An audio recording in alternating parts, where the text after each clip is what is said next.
নমস্কার বন্ধুরা, আমি রবি আর আপনারা শুনছেন রচক রবির গল্প। আজ রচক রবিতে আপনাদের জন্য আমার লেখা এক বাস্তববাদী গল্প, সাগরিকার সংসার। সাগরিকার সংসার গল্পটি শোনার পর বিশেষ করে যারা সংসারী তারা অবশ্যই আপনাদের মতামত জানাবেন। যাই হোক, আর কাল বিলম্ব না করে গল্পটি শুনে ফেলি সকলে।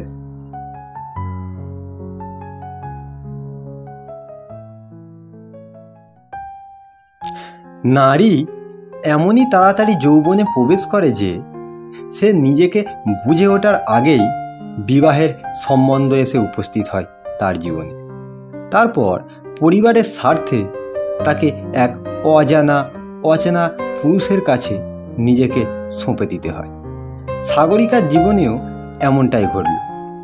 বাবার ঘরে সে দায়িত্বহীন লক্ষ্মীর মতো বিচরণ করত, কিন্তু শ্বশুরবাড়ি তাকে দশভুজা দুর্গার মতো দায়িত্ব নিতে হলো। এ বিয়েতে তার প্রথমে মত ছিল না, কারণ পাত্রপক্ষের দাবি তার বাবা মেনে নিলেও সে মেনে নিতে চায়নি। সে বলে, বাবা, তুমি আমাকে বিয়ে দিয়ে তারপর ভিক্ষা করবে নাকি? এখনও বোনের বিয়ে হতে বাকি আছে। অমন ছোট লোক পরিবারের ছেলেকে আমি বিবাহ করতে পারবো না। ওরা ঘরের বৌমা আনতে এসে তার বাবার সব কিছু লুটে দিয়ে যাবে। অমন সম্বন্ধের আমার দরকার নেই। কিন্তু এমন লেনদেনের ব্যাপারে পাত্র গৌতম অবশ্য কিছুই জানত না। পাত্র গৌতম তার সহধর্মিণীকে প্রথম দেখে ছাদনাতলায়। তার দিদি জামাইবাবুরাই সব কিছু ঠিক করে। তারা সাগরিকার বাবার কাছে বলে, ছেলের এই আছে, ছেলের ওই আছে। কিন্তু সাগরিকা বিয়ের পরদিনই বুঝতে পারে যে ছেলের প্রকৃত কী আছে। ফুলসজ্জার বিছানার পাতা ওই পাদনিটাও তাদের নয়। পরদিন সকাল হতেই পাশবাড়ির এক কাকিমা এসে সাগরিকাকে বলল, অবাও, ওই পাদনিটা দাও দেখি।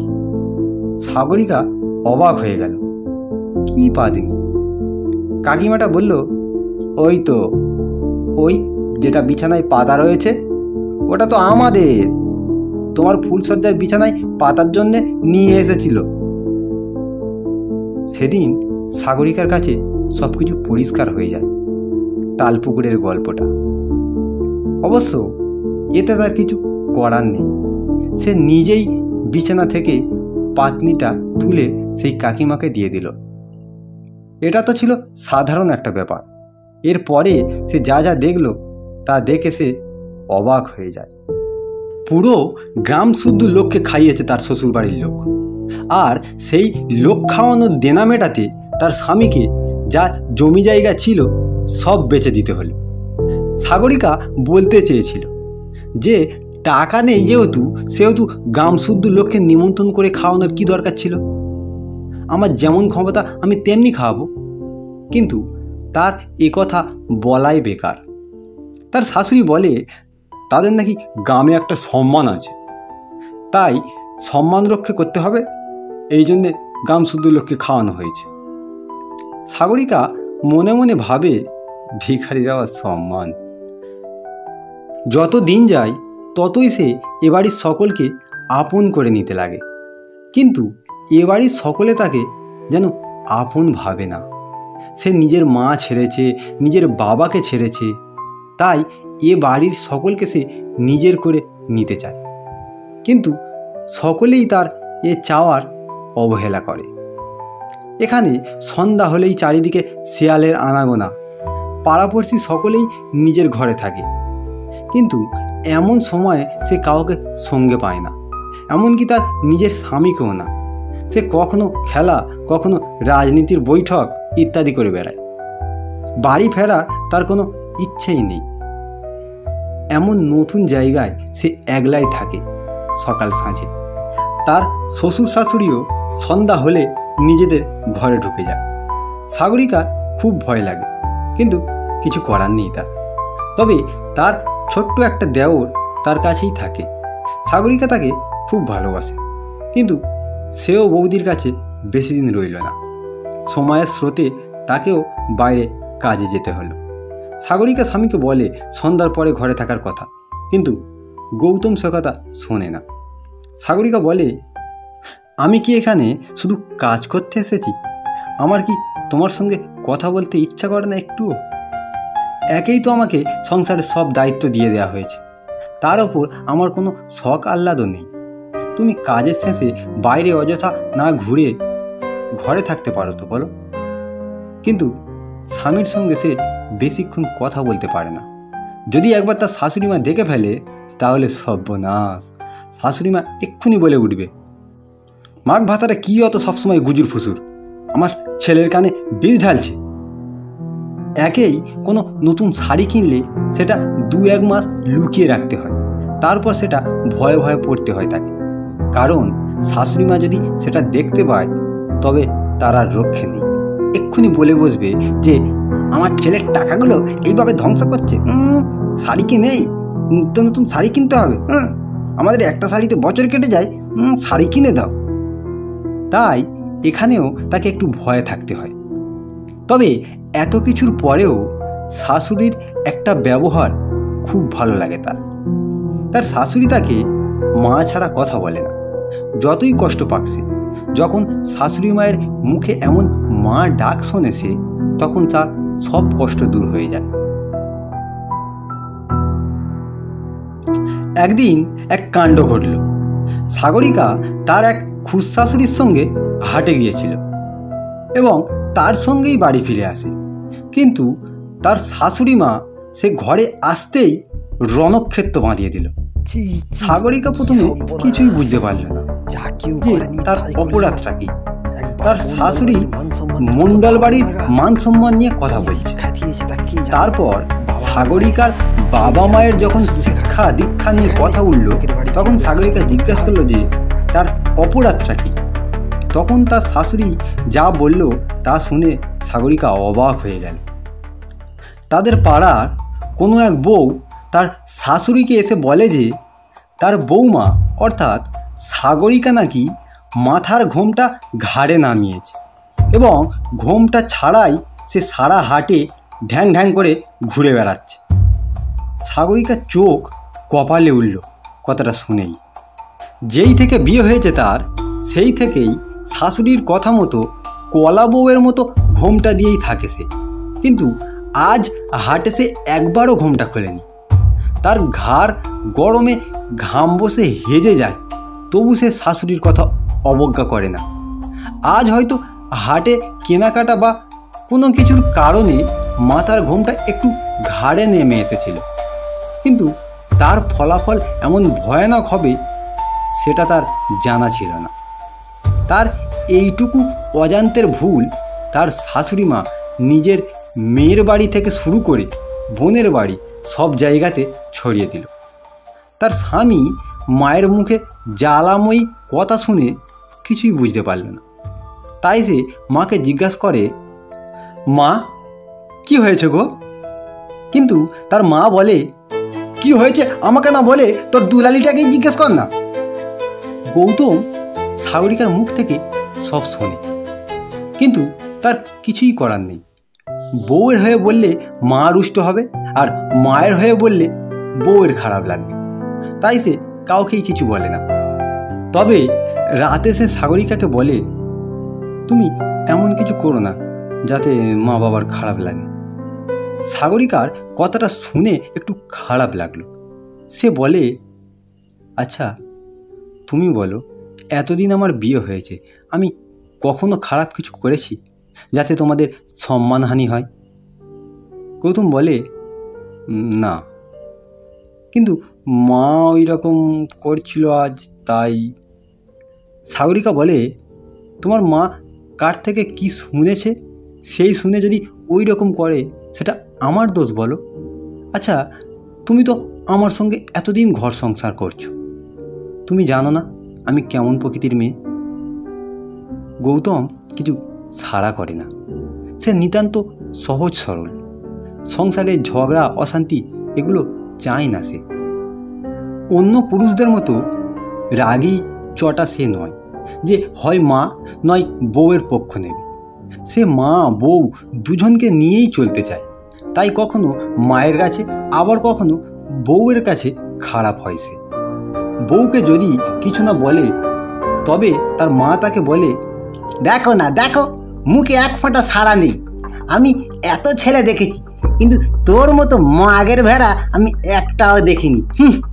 মাগ যখন যেটাও বলবে তখন সেটা কিনে এনে দিতে হবে। বাপ রে বাপ! আর বাপের বাড়ি গেলে তো ঘরে আসার নাম ধরে না। বাপের বাড়ির লোক যায় না বুঝি? বলি, সংসার করার যোজনে ইচ্ছে থাকে তবে আসার দরকার নেই, এ বাড়িতে একদম আসার দরকার নেই। ওই হালদার বাড়িতেই থেকে যাও, বুঝলে তো? বলি, ও গৌতম, তুই কিছু বলবি নি? তোর মুখ কি ভেড়ে দিয়েছে? গৌতম তেমন কিছুই উত্তর দেয় না, শুধু বলে, আহ চুপ করো না মা, আমি ওকে বলবো ক্ষণে। ওর মা বলে, ওই বলবো ক্ষণে বলেই তো বছর কাটিয়ে ফেলছিস। বলতে তো আর কখনো দেখলাম না। মাগার কারণ নেই রে, সত্যি। সাগরিকার প্রচণ্ড কষ্ট লাগে এমন কথাগুলো শুনে। আবার রাতে তার স্বামী তাকে বোঝায়, কিন্তু তার অন্যায়টা কোথায়? মেয়েরা অনেক দিন পর বাপের বাড়ি গেলে সেখানে দুদিন থাকার ইচ্ছা হয় তাদের, এই জন্যে অশান্তি। সে তার কষ্টের কথাগুলো কাকে বলবে? স্বামীকে বললেই তো এক্ষুনি বলবে, বাদ দাও না, মায়ের সঙ্গে ঝগড়াঝাটি করে কি হবে বলো, ওরা আর কদিন বাঁচবে। কিন্তু এগুলো কি ঝগড়া? সে স্বামীর ওপর রাগ করে এই নিয়ে। এখানে সে যার ভরসায় এসেছে তারই কোনো দায়িত্ব নেই। গৌতমও বোঝে সমস্ত ব্যাপারটা, কিন্তু কাকে সে রাখবে আর কাকে ফেলবে? মাকে রাখলে বউয়ের রাগ, বউকে রাখলে মায়ের রাগ। কিন্তু সাগরিকা রাগ করতে চায় না, সে বোঝাতে চায়, সে ঝগড়াঝাটি চায় না। এগুলো তার দোষ, অন্যায় নয়। গৌতম মাঝে মাঝে দোটানায় পড়ে যায়। সাগরিকাও বোঝে যে এখানে তার রাগ করা চলে না, কারণ তার স্বামী সেই রকম নয়। সে সহজ সরল মানুষ, নামটাও যেমন, তার স্বভাবটাও তেমন। গৌতম বুদ্ধের মতোই তার শান্তির নীতি, শান্তির বার্তা বহন করা মানুষ। কিন্তু সাগরিকা মাঝে মাঝে ভাবে তার স্বামী তার হয়ে বলুক তার কষ্টের কথাগুলো। তা বলে সে সংসারে ঝগড়া করতে চায় না, শুধু বলতে চায়। আর বললেই সবসময় ঝগড়া হয় না, এটা নিজেদের মধ্যে কথা, ঝগড়ার কোনো প্রসঙ্গ আসেই না। কিন্তু সেটুকুও গৌতম সাগরিকার হয়ে বলে না। এমনই এক আলাবোলাকে নিয়ে তার সংসার, আর তাকে সঙ্গে নিয়েই জীবনের বাকি পথটুকু চলতে হবে। দেখতে দেখতে সাগরিকা এক কন্যা সন্তানের মা হয়ে গেল।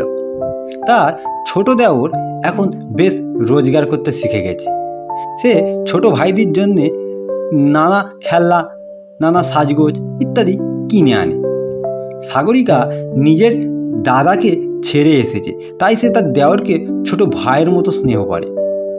দেওর অজয় এখন অবিবাহিত, সে বৌদির সংসারেই খাওয়া দাওয়া করে। সাগরিকা বলে, ছোট, তুই কদিন আর বাইরে বাইরে ঘুরে কাজ করবি, এবার একটা বিয়ে কর, তারপর দেশেই থাক। অজয় বলে, না বৌদি, বিয়ে আমি করব না, কারণ সবাই তো আর তোমার মতো নয়। শেষে কে জুটবে কপালে? আর আমাদের এত ভালো সম্পর্ক, এত ভালো সংসারটাকে মাটি করে দেবে। সাগরিকা বলে, ধুর পাগল, ওই রকম ভাবলে কারো বিয়ে হতো না তাহলে। আসলে সকলে তো একরকম হয় না রে ভাই, তাকে এনে নিজের মতো করে নিতে হয়। আর মেয়ে মানুষ জলের মতোই সরল হয়, তাতে যা রং দেয়া হয় সে সেই রঙই হয়ে যায়। যদি তাকে অবহেলা করো তবে সে দূরে চলে যায়, আর যদি তাকে একটু আগলে রাখো তবে সে চিরদিনই ভালোবেসে বনলতার মতো জড়িয়ে থাকে। অজয় বলে, কি বিয়ে করবো বলো তো বৌদি? চারিদিকে দেখতে পাচ্ছ তো কেমন বিয়ের দুদিন পরেই হাঁড়ি আলাদা করে নিচ্ছে। এমন শালা বউ আসবে, সে নাকি আমার জন্মদাতা বাবা মাকে ভাত দেবে না।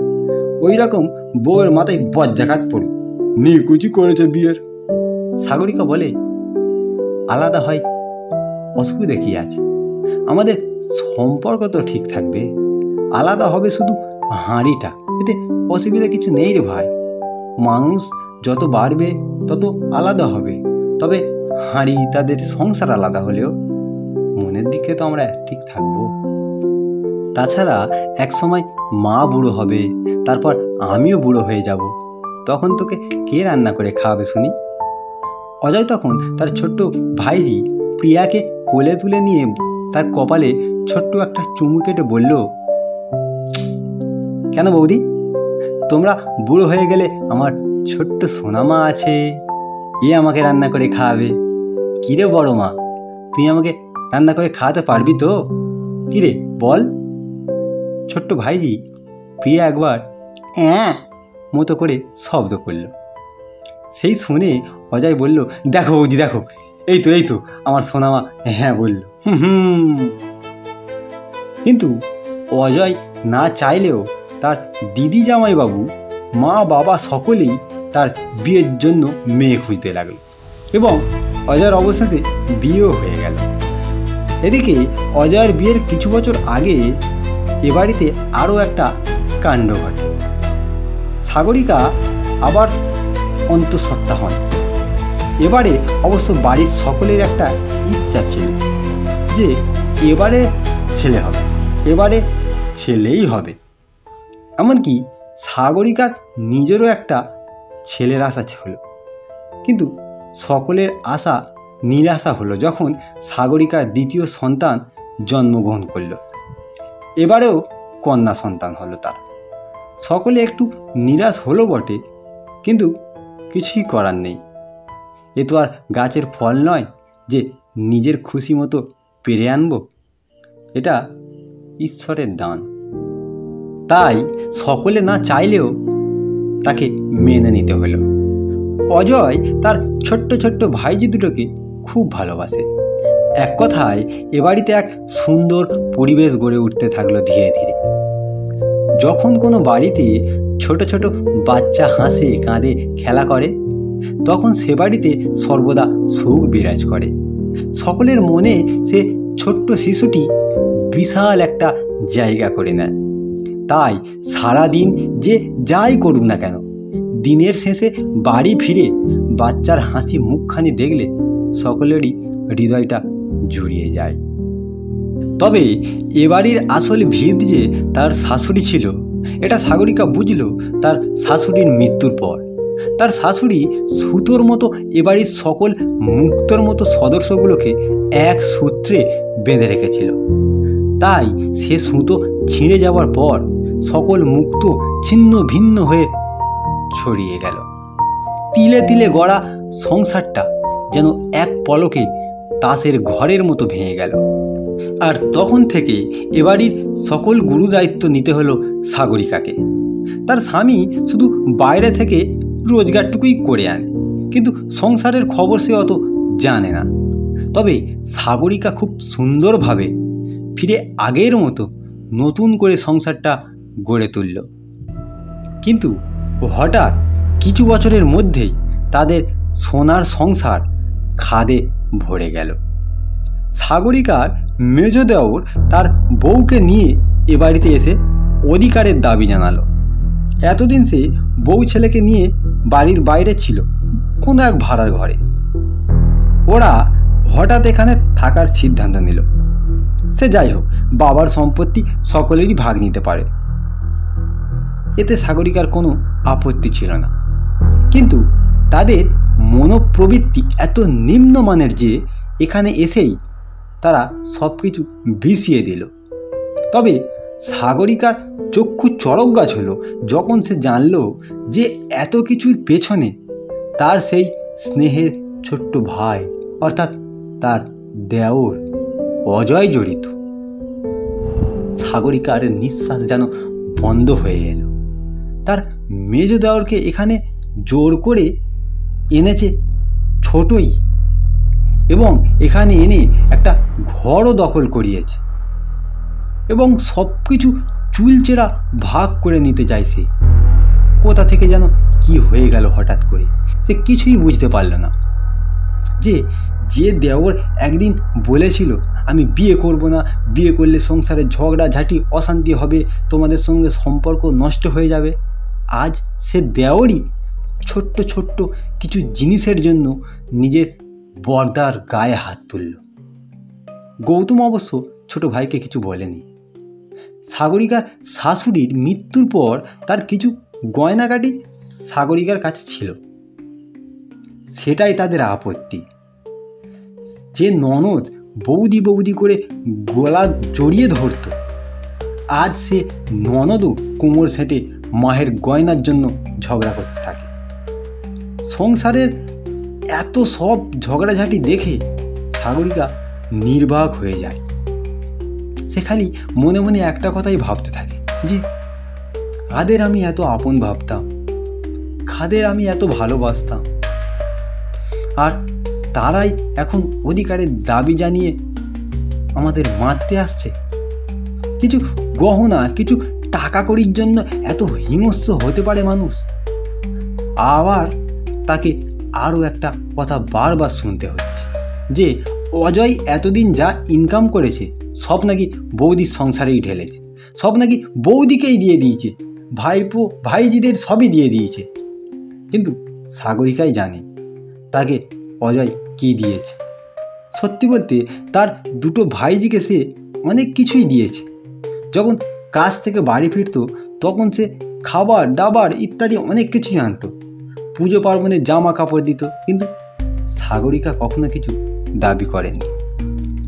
অবশ্য অজয় তাকে একবার একটা শাড়ি কিনে দিয়েছিল, কিন্তু শাড়িটা অজয়ের বউয়ের খুব পছন্দ হয়, তাই সাগরিকা তার ছোট জাকে শাড়িটা দিয়ে দেয়। কিন্তু তবুও তাকে শুনতে হচ্ছে অজয় এতদিন নাকি যা টাকা করে ইনকাম করেছে সবই সাগরিকাকে দিয়ে দিয়েছে, সাগরিকার সংসারে দিয়ে দিয়েছে। তার স্বামী নাকি কোনো কাজকর্ম করেনি এতদিন। কিন্তু সাগরিকাই জানে যে সে কি নিয়েছে আর কি দিয়েছে। তার দুঃখ শুধু ভগবানই জানে। ঝগড়া এত উচ্চ পর্যায়ে পৌঁছালো যে শেষে বাড়ির মধ্যে উঁচু একটা পাঁচিল উঠল। কেউ কারো মুখ দেখতেই চায় না, সব কিছু একে একে ভাগ হয়ে গেল। যেহেতু মুখ দেখা বন্ধ, সেহেতু কথা বলাও বন্ধ। জায়গা জমি ঘর বাড়ি সব কিছু চুলচেরা ভাগ হয়ে গেল। কিন্তু সাগরিকা একবারও ভাবেনি যে তার শ্বশুরও ভাগাভাগির স্রোতে পড়ে ভাগ হয়ে যাবে। এই শেষ বয়সে এসে তিনি এক মাস এ বাড়ি এক মাস ও বাড়ি করতে লাগলো। অজয় যখন গৌতমকে মারল তখন সাগরিকার ছোট মেয়ে অবশ্য প্রচণ্ড রেগে গিয়েছিল কাকার ওপর। কাকার এমন দস্যুপনা দেখে সেও প্রচণ্ড রেগে যায় এবং বলে, মা আমার বাবার ছেলে নেই বলে কি আমার বাবাকে যখন তখন ধরে ধরে মারবে? এবার কই আসুক না, দেখছি আমরাও ছেড়ে কথা বলবো না, মা তাই হাতালে ইট মেরে দেবো। সাগরিকা বলে, থাক মা, চুপ কর, তুই ছোট হয়ে অমন কথা বলিস না। তবে কিছুদিন সাগরিকার মনে প্রচণ্ড আঘাত লেগেছিল বটে। তবে এখন সে বলে, ঝগড়াঝাটি হয়ে বোধ হয় ভালোই হয়েছে, কারণ এতদিন ভুল মানুষগুলোকে আঙলে রেখেছিলাম, কিন্তু তারা তাদের ব্যবহার দিয়ে তাদের চিনিয়ে দিয়েছে। তবে সব ঠিক থাকলেও একটা বিষয়ে তার প্রচণ্ড খারাপ লাগে, সেটা হলো তার ওই বৃদ্ধ শ্বশুরমশাই।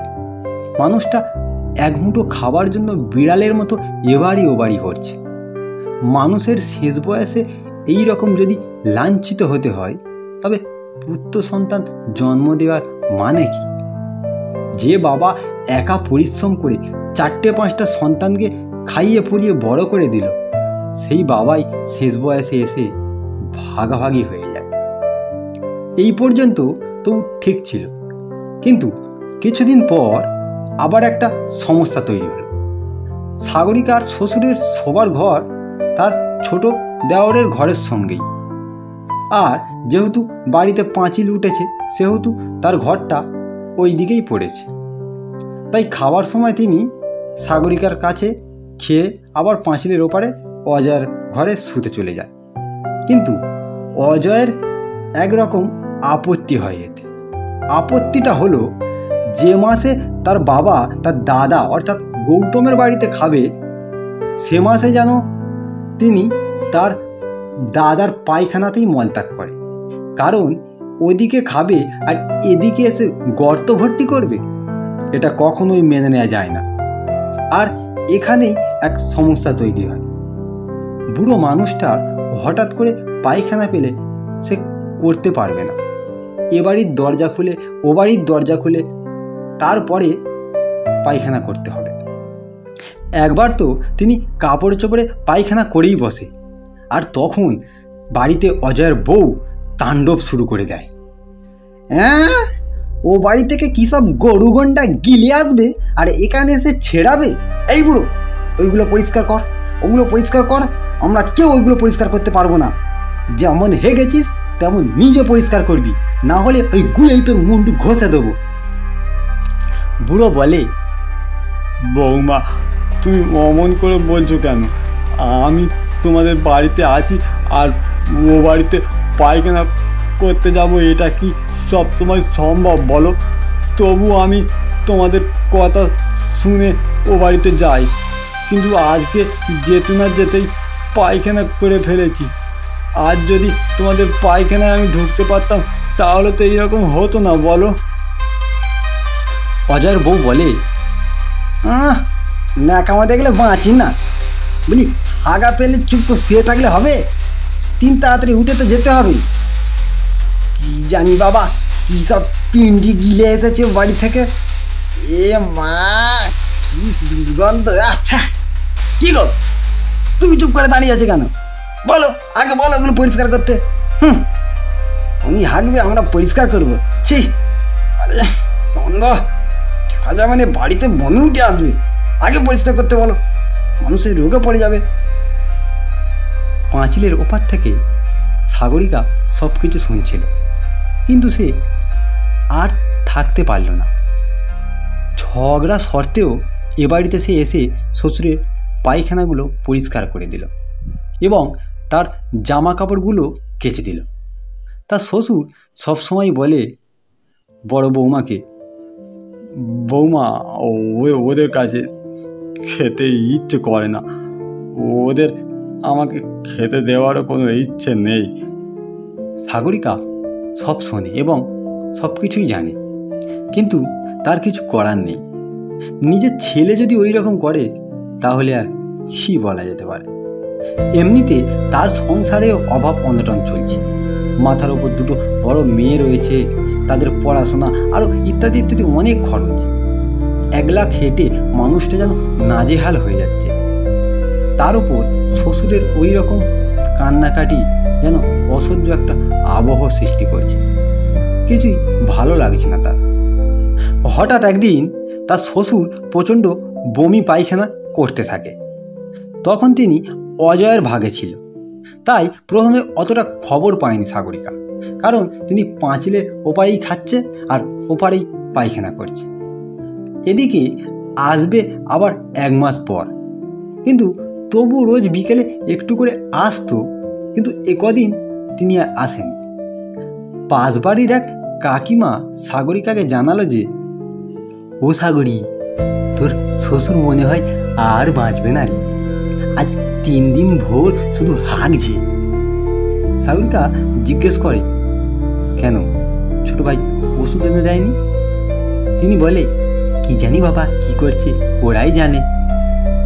সাগরিকার মনটা একটু চঞ্চল হয়ে উঠল, কিন্তু ও বাড়ি গিয়ে খবর নেওয়ার জো নেই। তবে তাকে ও বাড়ি যেতে হলো না। ও বাড়ির সদস্যগণ চেঁচামেচিতে প্রায় সব কিছুই জানিয়ে দিল। 2 স্বামী স্ত্রীতে বুড়োটাকে দাঁতে চিবাতে লাগলো। বলেছি না তোকে কম করে খেতে, হজম করার শক্তি নেই, গরুর মতো গিলবে, গরুর মতো গিলবে। বুড়ো হয়ে মরতে চললো, তবু খাবার লোভ কমেনি। এটা দাও সেটা দাও, না নেই, যা দেবে তাই খাবে। যত সব বাড়ির জঞ্জাল, এত লোকের মরণ হয়, ইয়ে মরণ হতে পারেনি, জমে কি দেখতে পায়নি? জমের অরুচি কোথাকার। কিন্তু বুড়োর পায়খানা আর কমে না। সেরাতে সাগরিকা দুটো চোখের পাতা কিছুতেই এক করতে পারল না। সে চুপ করে শুয়ে রইল। শ্বশুরের ওই রকম অবস্থা সে নিশ্চিন্তে ঘুমায় কি করে? রাত তখন প্রায় 1টা বাজে। সাগরিকার কানে যেন একটা ডাক ভেসে এলো। বৌমা, কি যেন ডাকছে। বৌমা, ও ভালো করে বৌমা, শুনতে লাগলো কান পেতে। বড় বৌমা, হ্যাঁ, বড় তার বৌ। শ্বশুর যেন তাকে বৌমা বৌমা বড় বউ বড় বৌমা বলে ডাকছে। সাগরিকা আরো সজাগ হয়ে উঠল। সে বিছানায় উঠে বসল। তারপর সে গৌতমকে ডাকতে শুরু করে দিল, গা ঠেলা মেরে। কি গো, শুনছো? ও ও গো, ওঠো না, তুমি ঝপ করে ওঠো, বাবার খুব কষ্ট পাচ্ছে, বাবা ডাকছে আমাকে, তুমি চলো। গৌতম বলল, বাবা তো অজয়ের বাড়িতে, এত রাতে বাবা ডাকবে কেন? সাগরিকা বলল, নিকুচি করেছে অজয়ের বাড়ি, তুমি ওঠো আর ওদের ডেকে তোলো, তাড়াতাড়ি ডাকো, আমি বাবার কাছে যাবো, বাবা আমাকে ডাকছে, ওনার শরীর খারাপ, ওনার শরীর ভালো নেই, খুব কষ্ট পাচ্ছে, তুমি ডাকো, ওঠো, এখনো শুয়ে আছো, ওঠো না। সাগরিকা জোর জবরদস্তিতে গৌতম উঠে ভাইকে ডাকতে শুরু করে দিল। অজয়, কিছুক্ষণ পর অজয় এসে দরজা খোল। অজয়। দরজা খোলার সঙ্গে সঙ্গেই সাগরিকা বাড়িতে হুড়মুড়িয়ে ঢুকে পড়ল এবং সোজা শ্বশুরের ঘরে গেল। তারপর সে গৌতমকে ডেকে বলল, ও গো, তুমি ছুটে এসো, তুমি তাড়াতাড়ি ছুটে এসো, বাবাকে হাসপাতালে নিয়ে চলো, বাবার যে খুব শরীর খারাপ, সারা শরীর কেমন কাঁপছে ক্রমাগত, পায়খানা করে, তুমি তাড়াতাড়ি চল। গৌতম বলে, এত রাতে? সাগরিকা বলল, আমি অত রাত বুঝি না, তুমি আগে গাড়ি ডাকো। সাগরিকা আজ 10 দিন হলো হাসপাতালে রয়েছে শ্বশুরের কাছে। আর এই 10 দিনে তার একটা বিশাল অভিজ্ঞতা হলো। শুধু যে অভিজ্ঞতা তা নয়, অভিজ্ঞতার সঙ্গে অবাকও হলো সে। এই 10 দিনের মধ্যে কেউ একবারও বুড়ো বাপটাকে দেখতে এলো না। সাগরিকার মনের মধ্যে এক ভয়ানক ক্রোধের আগুন জ্বলে উঠল, আর সে মনে মনে একটা দৃঢ় সংকল্প করল, যেটা বাড়িতে গিয়েই হবে। 11 দিনের মাথায় তার এক ননদ বাবাকে দেখতে এলো। অনেক ফল পাকড় ইত্যাদি দিয়ে সে চলে গেল। সাগরিকা ভাবল যে তাকে এখানে 1 রাত থাকার কথা বলবে। সে ক্রমাগত আজ 11 দিন হলো এখানে রয়েছে, আর শরীর টানছে না, কেউ একজন থাকলে খুব ভালো হতো। কিন্তু তার ননদ এসে এতই ব্যস্ততা দেখালো যে তাই সাগরিকা তাকে কিছুই বলল না, মনের কথা মনের মধ্যেই রেখে দিল। 12 দিনের মাথায় তার ছুটি হলো।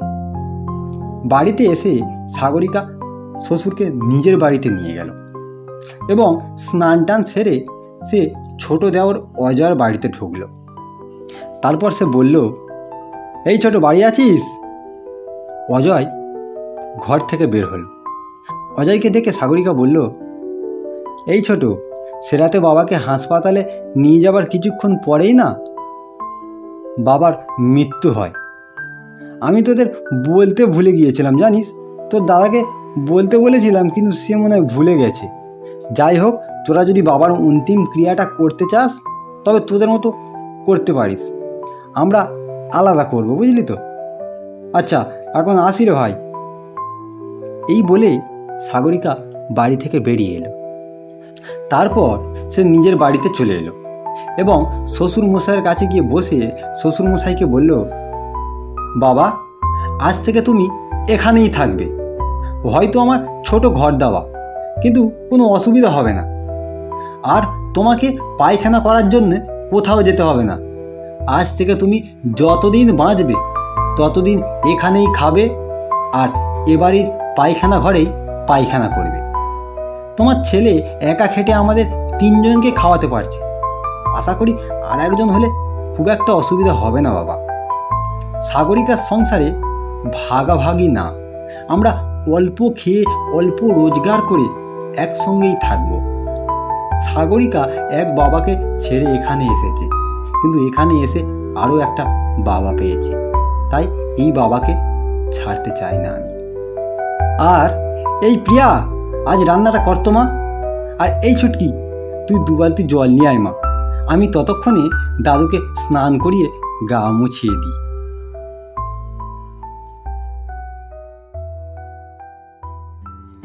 শুনছিলেন আজকের গল্প সাগরিকার সংসার।